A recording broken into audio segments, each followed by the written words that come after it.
Bueno, ¿qué tal? Buenas tardes, ¿cómo están?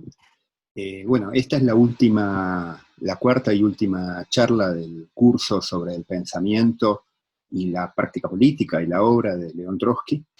En la primera sesión, como ustedes recordarán, nos acercamos en términos generales e introductorios a la trayectoria política y las elaboraciones de Trotsky. En la segunda, que la dio Jos Spinoza, vimos la teoría de la revolución permanente, por la que Trotsky se hizo mundialmente conocido, y allí lo que le sugerimos a quienes no lo hayan visto que lo puedan hacer, nos acercamos a la teoría de la revolución de quien fuera, junto a Lenin, el dirigente de del primer Estado obrero triunfante de la historia. Ustedes recordarán que Trotsky plantea que en los países de desarrollo industrial rezagado, que no han resuelto aún sus tareas democráticas, como son la cuestión agraria o la independencia efectiva respecto al imperialismo, la resolución de estas tareas deberá ser llevada adelante, según plantea Trotsky, por la clase obrera, acaudillando al resto de los oprimidos del campo y de la ciudad, y a partir de la toma del poder político. Y que esto, que es la consecuencia del carácter reaccionario que asumen en la época actual las burguesías nacionales, esto va a implicar que la clase obrera, una vez que llegue al poder, no se va a detener en las tareas de corte democrático, sino que va a avanzar en cuestionar directamente el derecho burgués, la propiedad privada de los medios de producción, y es decir, que la toma del poder político va a implicar que, entonces, iniciando por la resolución de las tareas democráticas, se va a avanzar luego, sin solución de continuidad, en otras tareas de corte socialista. En los países capitalistas adelantados, en los países imperialistas, por su parte, la revolución no va a tener que resolver como cuestión prioritaria e inmediata las cuestiones democráticas, que ya han sido resueltas previamente en los siglos anteriores por las respectivas burguesías, sino que va a avanzar directamente en tareas de corte socialista. Ahí la clase obrera, según plantea Trotsky, puede llegar más tarde a la toma del poder, porque las fortalezas del enemigo, es decir, las instituciones políticas, son más fuertes, y la propia burguesía es también más fuerte, pero a partir de eso, a partir de la toma del poder, al darse en países con un mayor desarrollo de las fuerzas productivas, con mayor productividad del trabajo, la revolución, al liberar justamente a las fuerzas productivas de la traba de la propiedad privada, va a avanzar más rápidamente en la reducción del tiempo de trabajo y en los objetivos comunistas de nuestro programa. Esto además, por supuesto, de que una revolución en un país imperialista va a suponer, por ejemplo, la liberación de los países atrasados, ¿no? Por ejemplo, por supuesto, de los mecanismos de opresión contra los mismos, de la deuda externa, etcétera, etcétera, y va a ser al mismo tiempo un gran impulso de la revolución en los mismos. Pero esto que acabamos de plantear, y que es en gran medida lo que se conoce como la primera ley de la teoría de la revolución permanente, no podía disociarse del hecho de que con la conquista del poder político empieza todo un periodo histórico de transformación de las relaciones sociales, culturales, familiares, etcétera, etcétera. Y junto a esto, que si bien la revolución empieza en el terreno nacional con la conquista del poder por la clase trabajadora y con la transformación de las relaciones sociales en el ámbito nacional, la misma continúa y solo puede llegar a su término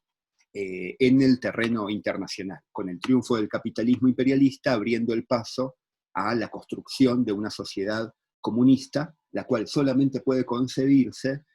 a nivel mundial partiendo de lo más avanzado que ha dado el capitalismo. Esto es la internacionalización de las fuerzas productivas, de la economía, cuestiones que Trotsky desarrolló en su libro La Revolución Permanente y que acabamos de plantear y de explicar, que son las tres cuestiones que acabamos de plantear, son lo que se conoce como las tres leyes fundamentales de la teoría de la revolución permanente. Luego, en la tercera charla, en la charla anterior, a través de la exposición de Yara Villaseñor, nos adentramos en otro aspecto que es fundamental de la obra de Trotsky, y que es indisociable de lo que acabamos de plantear, que es el programa de transición, que es otro libro muy importante de Trotsky. Ahí el revolucionario ruso desarrolla un método y un programa que permite, a partir de las aspiraciones y de las demandas más inmediatas de las masas, que éstas avancen en un cuestionamiento consciente del orden capitalista y hacia la lucha por el poder político. Esto tiene que ver justamente con que para Trotsky la revolución no depende solo de la madurez de las condiciones objetivas,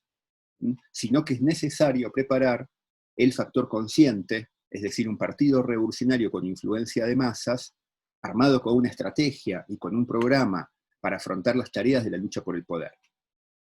Y este es el objetivo del programa de transición que Trotsky escribió para armar a los jóvenes grupos de la Cuarta Internacional en los momentos previos al estallido de la Segunda Guerra Mundial,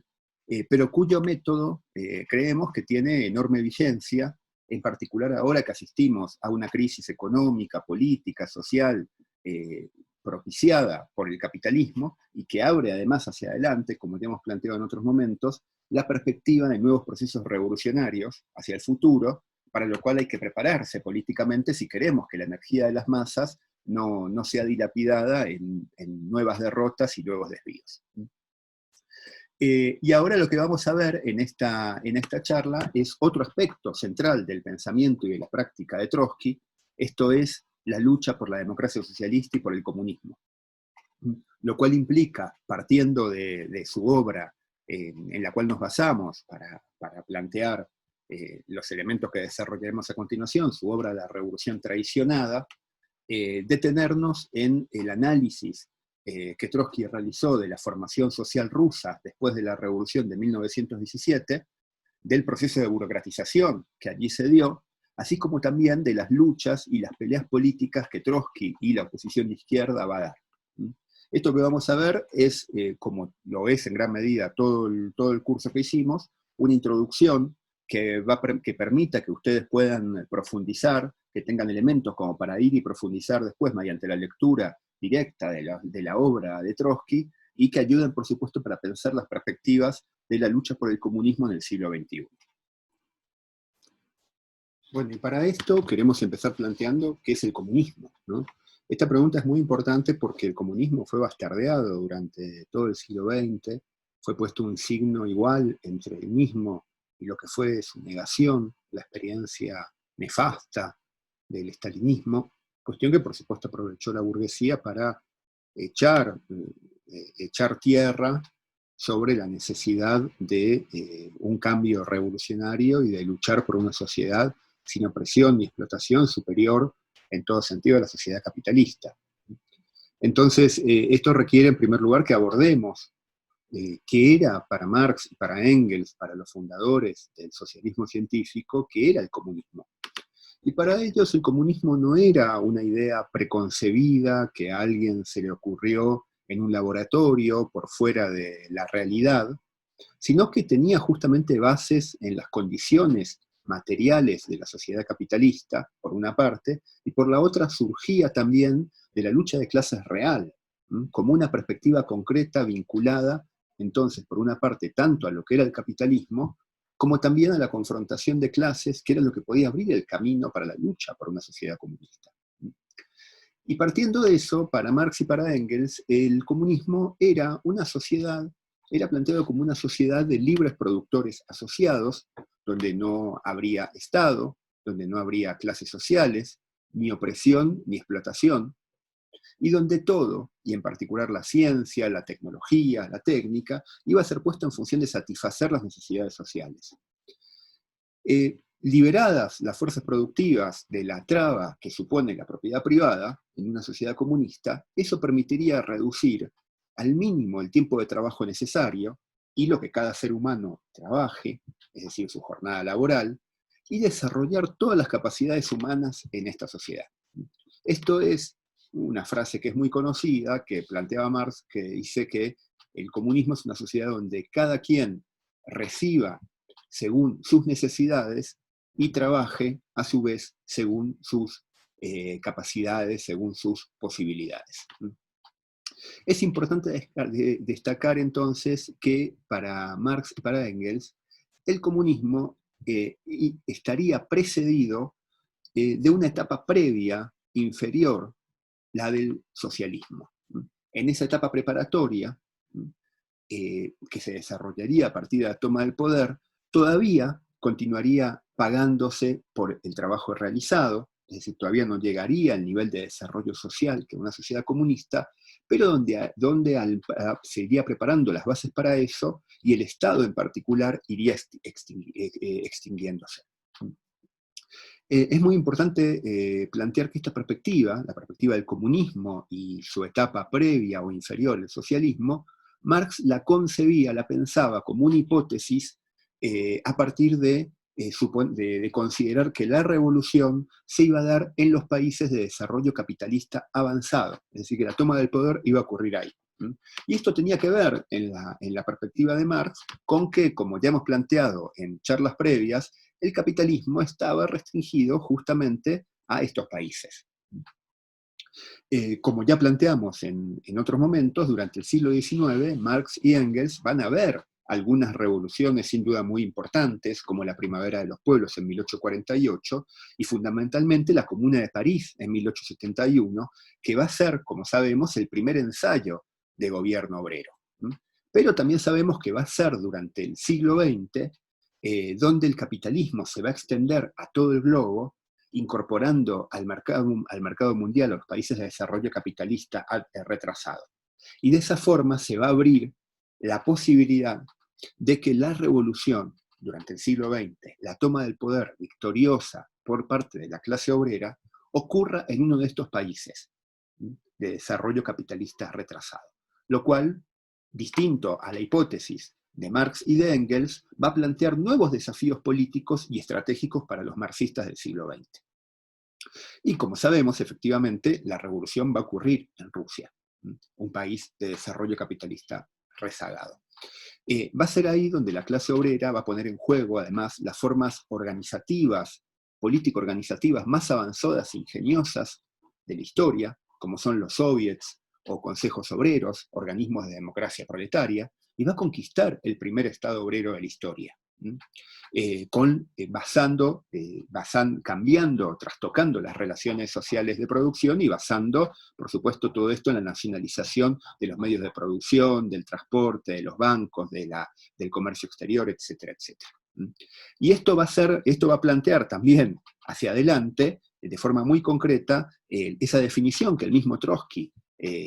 desarrollaba de que un país que en la época actual, en la época imperialista, en un país de desarrollo capitalista rezagado como Rusia, la clase obrera podía llegar primero al poder, lo cual evidentemente era una conquista que debía ser defendida, como le hicieron los bolcheviques después de la Revolución del 17, pero que a la par se iba a ser más tortuoso y difícil en ese país, por las características del mismo, el avance al socialismo, si lo comparamos, por supuesto, con otros países adelantados. En ese sentido, Lenin, en El Estado y la Revolución, va a plantear, que es un libro que escribe en 1916, va a plantear que el Estado, después de la Revolución, comienza a extinguirse y va a formular distintas medidas políticas para combatir los peligros de la burocratización. Por ejemplo, la rotatividad de los cargos, que el salario sea el mismo que el de un trabajador medio, etcétera, etcétera. Visto en retrospectiva, si nosotros leemos El Estado y la Revolución, o si consideramos, por supuesto, el programa de los bolcheviques en 1917, después de la Revolución de Octubre, y lo comparamos con lo que sucedió después en la Unión Soviética,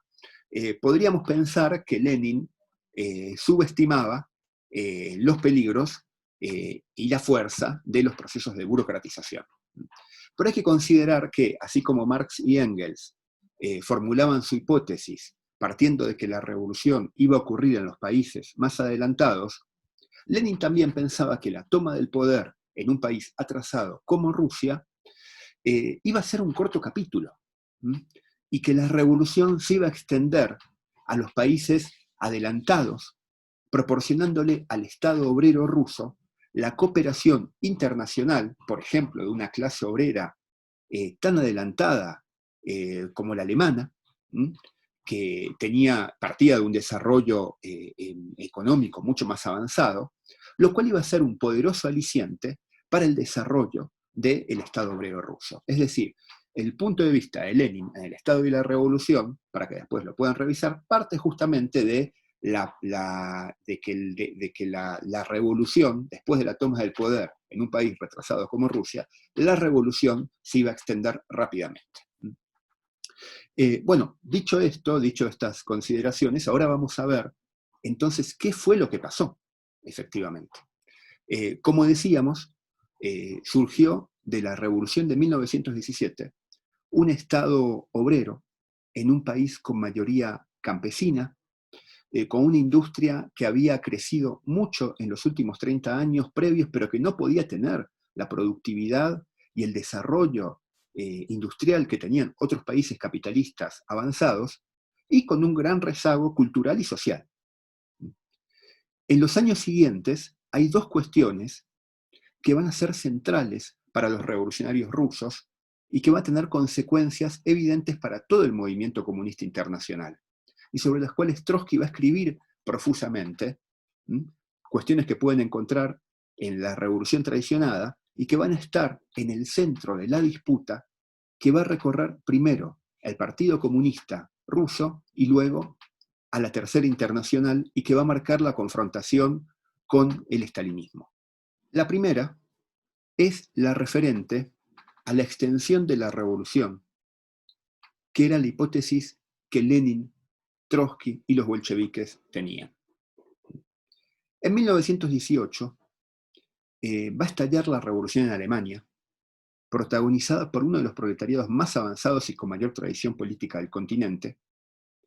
Esta revolución va a llevar a la caída de la monarquía, pero no va a lograr avanzar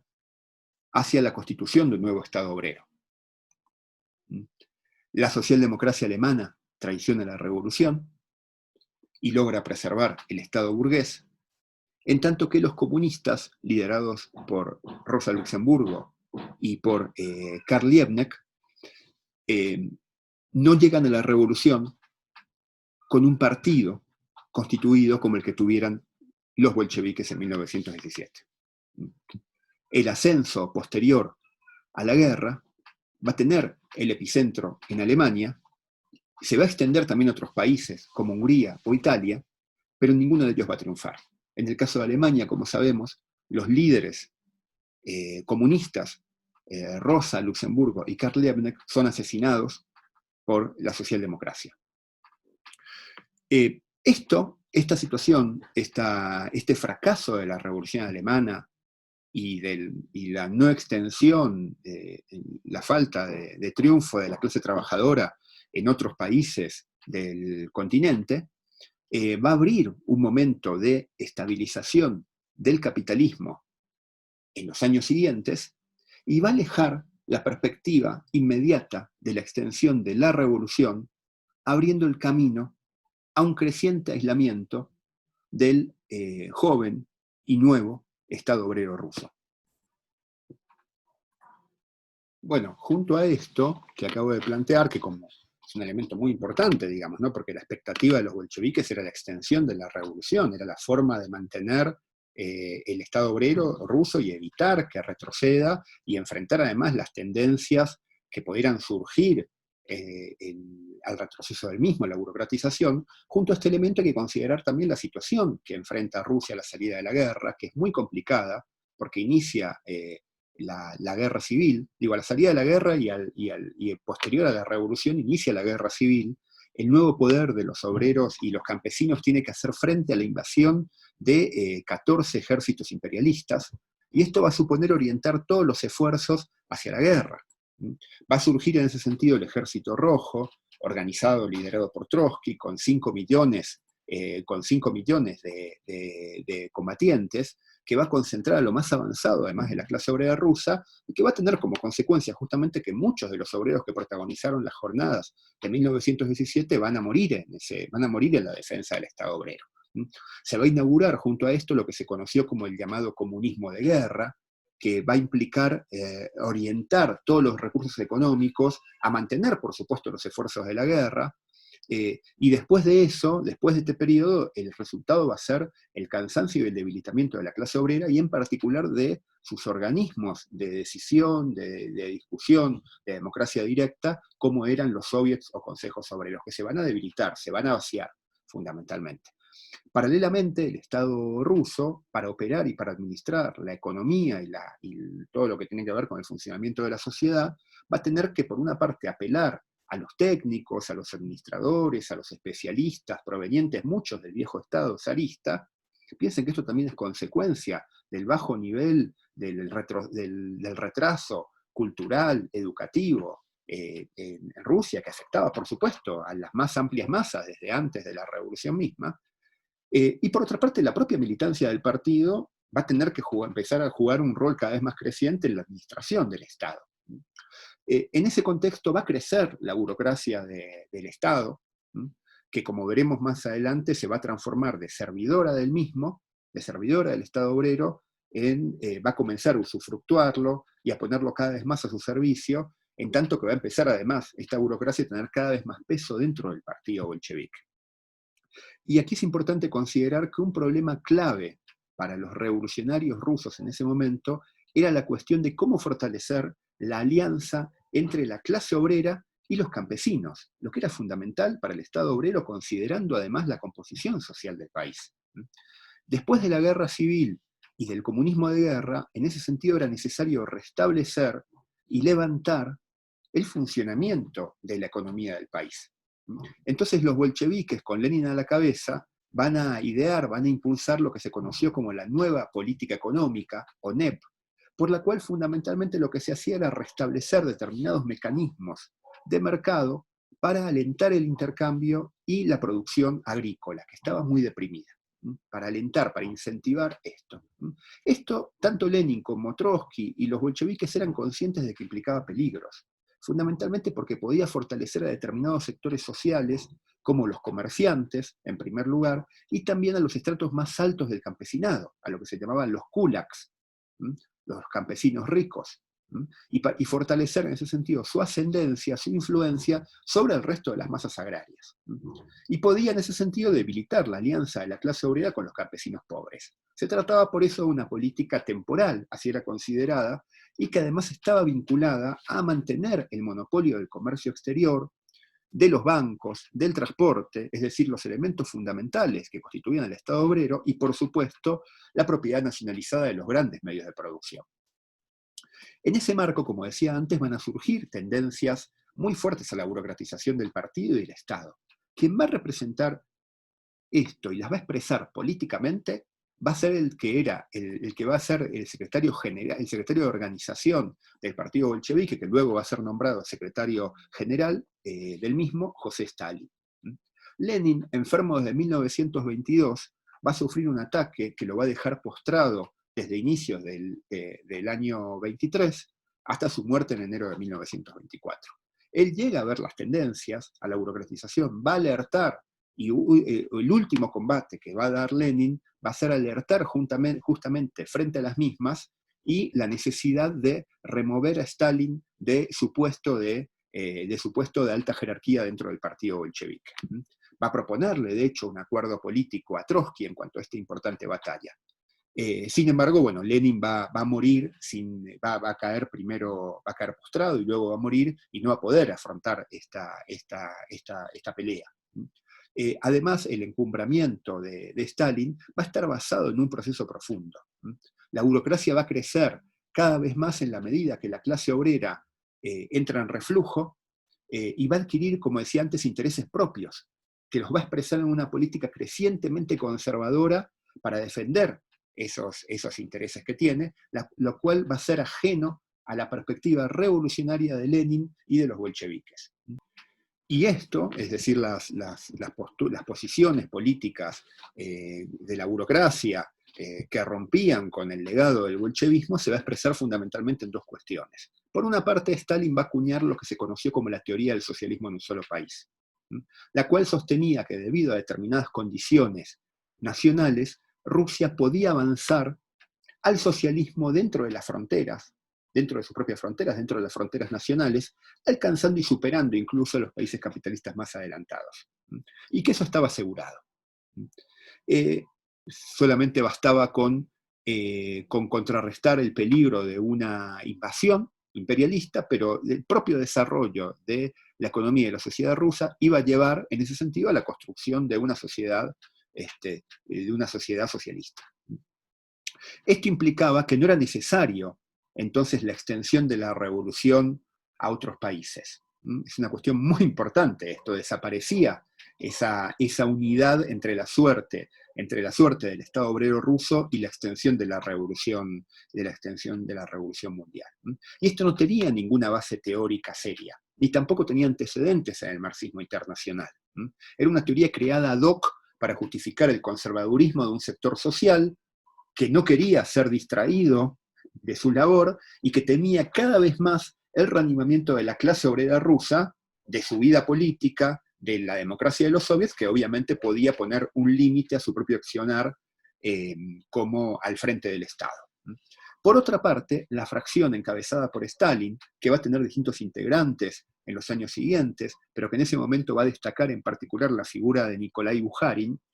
va a sostener que no había ninguna contradicción en el retroceso forzado por las circunstancias que implicaba la NEP, como ya decíamos antes, el retroceso de la ciudad frente al campo, y va a proponer incluso que era favorable para la revolución el enriquecimiento de los sectores altos, es decir, de los kulaks, que ya mencionaba antes que eran los campesinos ricos, de los llamados nepmen, como se conocía a los comerciantes, que era favorable para la revolución. Entonces en el Partido Comunista van a estar delineadas claramente dos tendencias. La liderada por Stalin, que va a sufrir distintos realineamientos, pero que va a tener siempre a su frente, y la oposición, que va a surgir primero con la llamada Declaración de los 46 líderes bolcheviques en 1923, y luego se va a constituir como oposición de izquierda encabezada por León Trotsky en ese mismo año. Bueno, y entonces, ante esto, ¿no? Ante esta posición de la burocracia encabezada por Stalin, que en realidad lo que estaba haciendo era convertir, digamos, lo que era una debilidad, el aislamiento de la revolución, el retroceso obligado por las circunstancias con la nueva política económica, convertir todo eso en una virtud, defenderlo de forma autojustificatoria. Frente a eso, la oposición va a sostener que era necesaria, por una parte, una política correcta para lograr la extensión de la revolución, ¿no? Y protagonizando importantes discusiones, en particular en torno a la Revolución Alemana de 1923, que va a ser también derrotada, y la Revolución China de 1925-1927, donde hay una responsabilidad fundamental de la dirección de la Internacional Comunista en el fracaso que ocurre en este proceso revolucionario, y junto a eso va a elaborar un programa político para Rusia, para el Estado obrero ruso, que va a incluir desde medidas políticas para el restablecimiento de los soviets y contrarrestar el aparato burocrático, hasta el planteo fundamental de que era necesario cambiar el curso económico, fortaleciendo la industria, con el fin de abaratar los productos de las ciudades, los productos industriales, a fin de favorecer el intercambio con el campo y fortalecer la alianza entre los campesinos pobres, que iban a poder tener acceso hacia los mismos, y la clase obrera. Trotsky veía un creciente peligro de que el fortalecimiento del campesino rico, que era saludado por la fracción de Stalin, bajo la idea de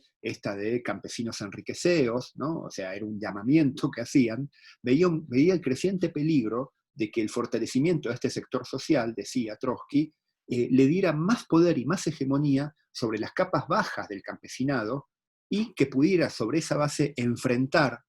al Estado obrero, provocando en ese sentido una ruptura entre la ciudad y el campo. Por el contrario, decía Trotsky, lejos de utilizar métodos burocráticos, métodos represivos, de lo que se trataba era soldar mediante este fortalecimiento de la industria, soldar la unidad y en particular la hegemonía de la clase obrera sobre los campesinos pobres. Es importante considerar en este punto que todo esto implicó una dura pelea política,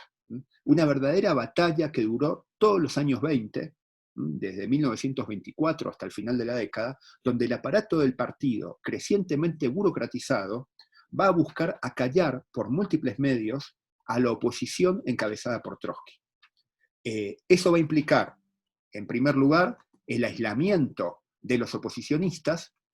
mediante métodos administrativos internos del partido, pero después va a implicar la expulsión, la persecución, la expulsión del partido y finalmente la de métodos represivos,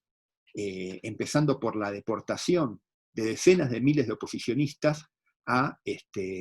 campos de trabajo forzados. Esta burocratización va a llegar a la Internacional Comunista y la va a convertir a la misma en un apéndice de la política de Moscú, de la política del Kremlin, llevando a desastres internacionales de proporciones, como fue lo que ya mencioné de la derrota de la Revolución China, o el ascenso de Hitler en Alemania a inicio de los años 30, lo cual va a ser también combatido duramente por León Trotsky. La Tercera Internacional, de haber sido la más alta experiencia de dirección revolucionaria internacional en los tiempos posteriores a la Revolución del 17, encabezada por Lenin y por Trotsky, se va a convertir en un apéndice, como decía antes, de la política estalinista, y dentro de los partidos comunistas de Europa y de América Latina y de Asia van a ser expulsadas, va a ser perseguida y expulsada toda oposición, a partir de la cual van a surgir también los grupos que luego formarían la Cuarta Internacional a fines de la década del 30. Ahora bien, a fines de los años 20, la previsión que hacía la oposición de izquierda respecto a la relación entre el campo y la ciudad dentro de Rusia se va a verificar como correcta. Va a estallar en 1927-1928, va a estallar una crisis. Cuando los campesinos ricos encabecen el boicot contra el Estado obrero, reteniendo las cosechas. El boicot del campo contra el Estado obrero, reteniendo las cosechas y amenazando, por lo tanto, con una hambruna a las ciudades. El divorcio entre el campo y la ciudad es total. La respuesta de Stalin frente a esto va a ser de la peor manera. Una política burocrática, represiva y salvaje que va a provocar la muerte de millones de campesinos, que va a plantear la desaparición del kulak como clase, es decir, la eliminación física, y que va a impulsar la llamada industrialización forzosa y la socialización del campo a punta de bayoneta. Esto va a ser un giro brusco, dado burocráticamente desde arriba, y que fue acompañado además de una mayor ofensiva represiva contra la oposición dentro del Partido Comunista. El mismo Trotsky va a ser expulsado de la Unión Soviética y va a ser privado de la ciudadanía, empezando un periplo, un exilio que lo va a llevar luego a México en 1937, como sabemos. En los años 30, la represión interna se va a agravar y los deportados en campos de concentración, en los campos de Siberia, van a ser fusilados por miles, en tanto el estalinismo va a montar los llamados procesos de Moscú en 1936, donde va a arrancar confesiones falsas a los principales líderes bolcheviques de la Revolución del 17, con Trotsky como el principal acusado en ausencia, y aquellos van a ser ejecutados. Para ese momento, para 1936-1937, solamente van a quedar vivos Stalin y Trotsky, de lo que era la dirección del Comité Central del Partido Comunista, del Partido Bolchevique de 1917. La mayoría del resto de sus integrantes fueron desaparecidos y asesinados por Stalin. Bueno, y una vez planteado este contexto, ¿no?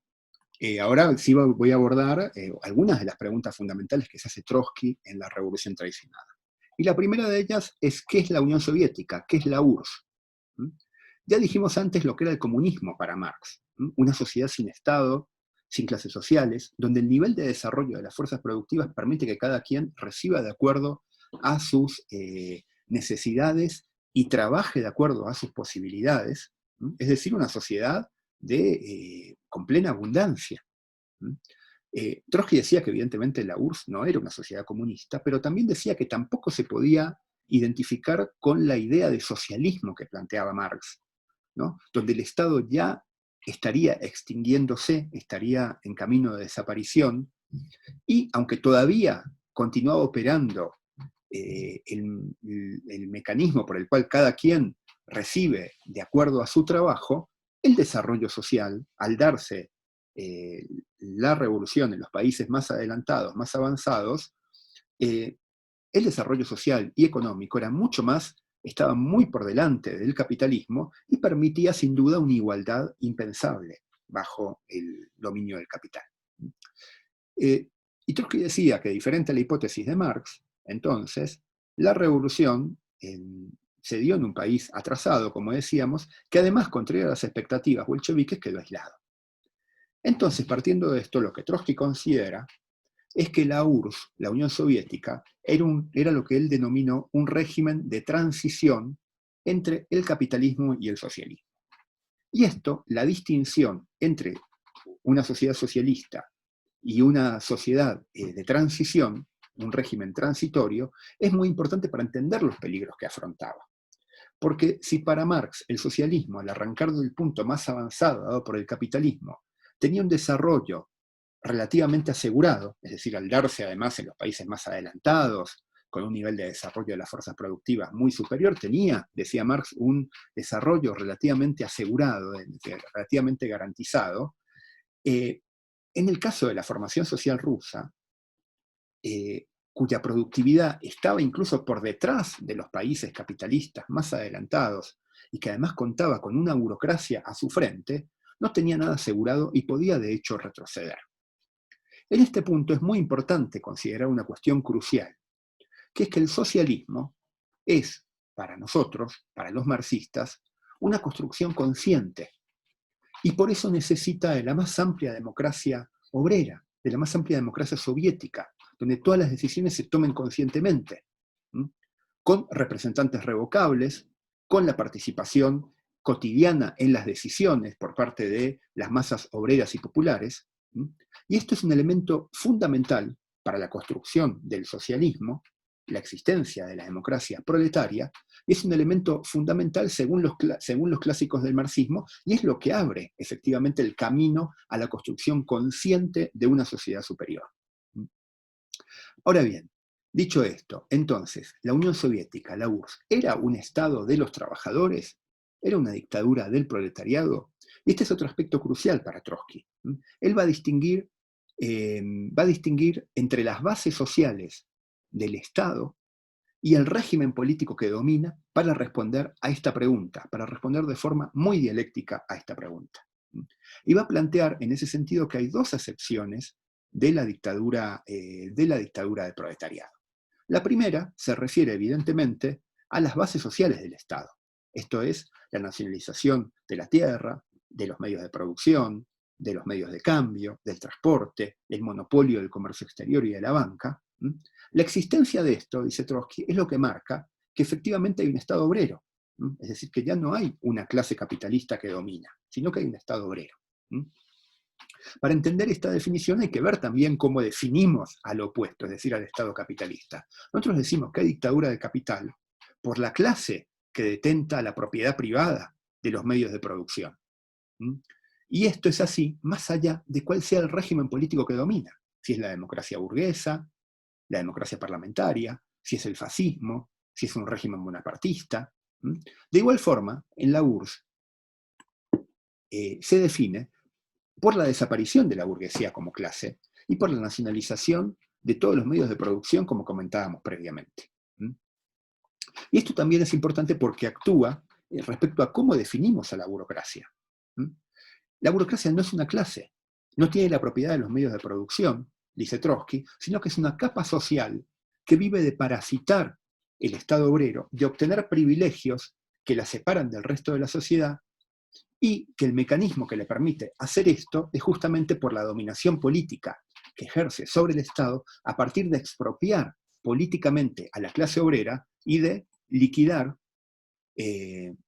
a sus organismos de democracia directa.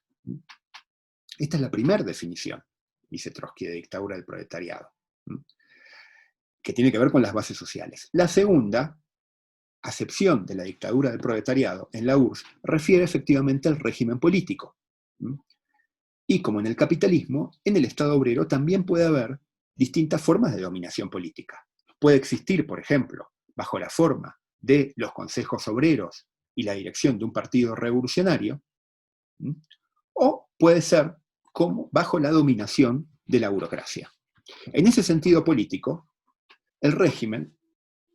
no lo define Trotsky como una dictadura del proletariado, sino que lo define como un bonapartismo soviético. Y de conjunto, esto le permite definir a la Unión Soviética como un Estado obrero degenerado burocráticamente. Bueno, y en este sentido, como ya decíamos, a diferencia del capitalismo que se desarrolla en un sentido automático, es decir, que se mantiene, atraviesa sus crisis de forma cada vez más degradada, salvo que la clase obrera acabe con este sistema de opresión y de explotación. A diferencia de eso, el Estado obrero no es así. ¿Okay? La existencia de la burocracia no es ya solo una excrescencia del pasado y del atraso, sino que se constituye como un factor consciente que bloquea el avance al socialismo. La existencia misma de la burocracia, su dictadura plantea esto y abre la posibilidad de un retroceso hacia el capitalismo.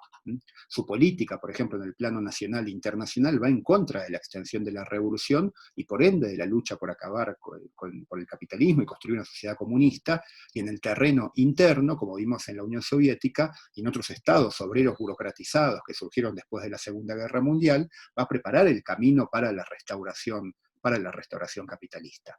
Ante eso es que Trotsky va a plantear la necesidad de una nueva revolución, esta vez de carácter político, diferente a la revolución social de 1917. Se trata, dice Trotsky, de una revolución que defienda las bases sociales del Estado obrero y que restablezca el poder de los soviets y la democracia proletaria. Una revolución política que restituya a la vez una política revolucionaria en el terreno nacional e internacional.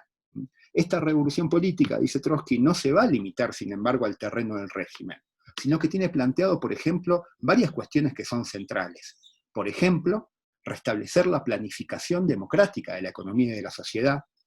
es decir, todos los aspectos que la dominación burocrática pervirtió y liquidó la democracia socialista, la cual debe ser restablecida, y al mismo tiempo la tarea de poner en práctica lo que Trotsky llama el pluripartidismo soviético. Esto es la libertad de actuación para todos aquellos partidos que defiendan las bases del Estado obrero. Esto es en contraposición, en oposición a lo que hizo el estalinismo, que instituyó un régimen de partido único, no solamente en la Unión Soviética, sino también que fue reproducido en otros regímenes burocráticos como en Cuba, China, Europa del Este, etcétera, etcétera.